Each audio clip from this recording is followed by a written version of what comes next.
안녕하세요, 프레시 홈닥터입니다. 오늘은 사각턱 보톡스 그리고 침샘 보톡스에 대해서 정확하게 한번 알아봅시다.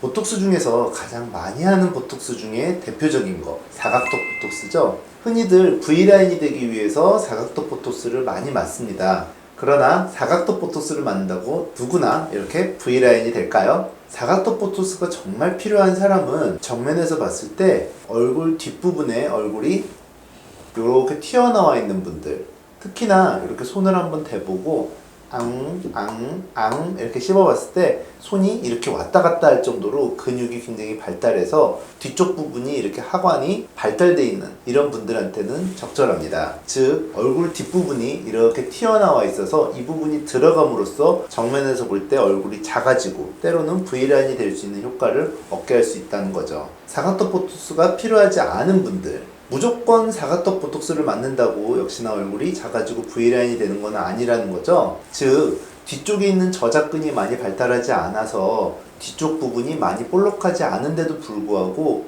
굳이 사각턱 보톡스를 맞는 경우에는 절대 효과가 미비할 수 있습니다. 그래서 간혹 가다가 나는 보톡스 맞았는데 별로 효과가 없어, 아니면 보톡스 맞았는데 오히려 얼굴이 처져 보이는 것 같아, 이렇게 얘기하는 분들도 있습니다. 사각턱 보톡스라는 거는 저작근이 많이 발달돼서 볼록한 분만 해야지 그렇지 않은 분들이 하면 오히려 다른 부작용들이 생길 수도 있습니다. 특히나 사각턱 보톡스를 약간 잘못 사용하는 경우는 저작근이 발달하지 않았는데도 맞는 경우도 맞지만, 특히나 안면 윤곽이나 아니면 양악 수술을 했을 때 약간은 살처짐이나 아니면은 이중턱 같은 게 생기는 경우도 볼 수 있을 거예요. 이런 분들이 앞에서 살처짐 때문에 V라인이 되지 않는다고 사각턱 보톡스를 맞을 때도 있습니다. 그렇게 된다면 저작근 때문에 피부가 약간 당겨지는 느낌 때문에 그나마 V라인은 조금 유지하고 있었는데 이 저작근이 들어가면서 나머지 살들이 더 처지게 될 수 있는 경우도 있어요.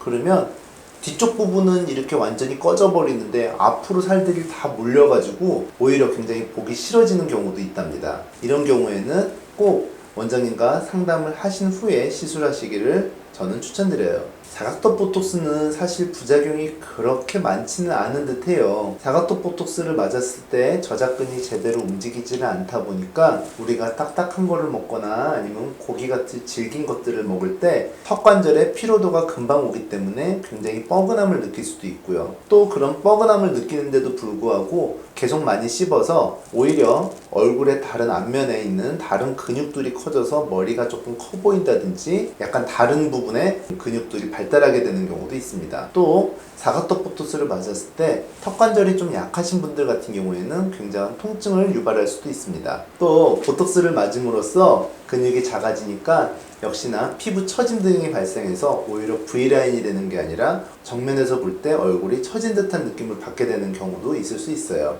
자, 그 다음 침샘 보톡스에 대해서 좀 얘기를 드릴게요. 우리 얼굴에서 침에 관련되는 템은 약 3군데가 있습니다. 영어로 파로티드 글랜드, 서브 만디블라 글랜드, 그리고 서브 링규알 글랜드라고 혀 밑에도 침샘이 있어요. 우리가 음식을 먹을 때면 침이 분비돼서 입안이 촉촉하게 젖고 침이 꼴딱꼴딱 넘어가게 되죠. 침샘은 굉장히 중요한 기관이기도 한데, 근데 어떻게 하다 보니 갑자기 침샘 보톡스라는 것이 생기게 됐어요. 이거는 아마 어떤 선생님들이 이렇게 턱을 들었을 때 턱 밑에 이렇게 볼록하게 2개가 이렇게 보일 수도 있는데, 이런 볼록한 것들이 우리가 이중턱이 접히게 되거나 턱의 라인들이 보기 싫어서 아마 보톡스를 맞게 돼서 주변에 근육들을 수축시킴으로써 볼록하게 나오는 부분의 모양을 잡아주려고 시작을 했던 것 같습니다. 또한 어떤 분들은 옆에 있는 파로티드 글랜드의 이 귀 아래쪽으로 볼록한 부분도 튀어나왔다고 그 부분 쪽으로 보톡스도 맞춰드리는 것 같아요. 사실 기존에는 침샘 보톡스라는 거는 없었지만 정말로 침샘이 많이 발달해서 이렇게 볼록하게 튀어나와 있다 그러면 주변에 보톡스를 놔줘서 약간 줄여줌으로써 외관상 라인을 잡아줄 수 있는 경우도 있을 수 있다고 봅니다. 그러나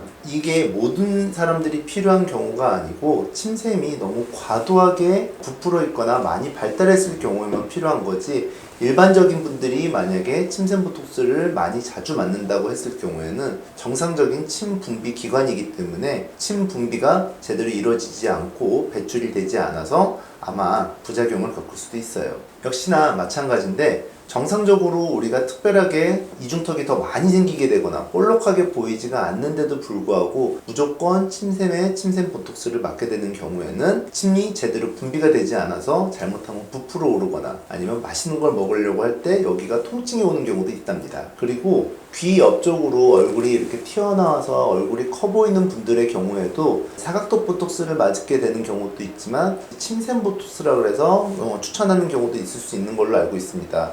하지만 이 부분에 침샘보다는 대부분 근육이라든지 아니면 지방 조직들이 있어서 튀어나온 경우도 있으니까 과연 이 부분이 어떻게 줄어들 수 있게 할지는 전문의와 정확한 상담을 한번 해보시는 걸 추천드립니다.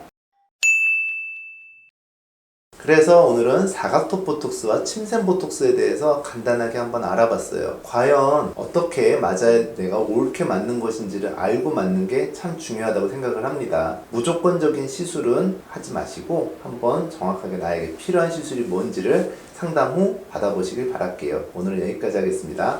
안녕.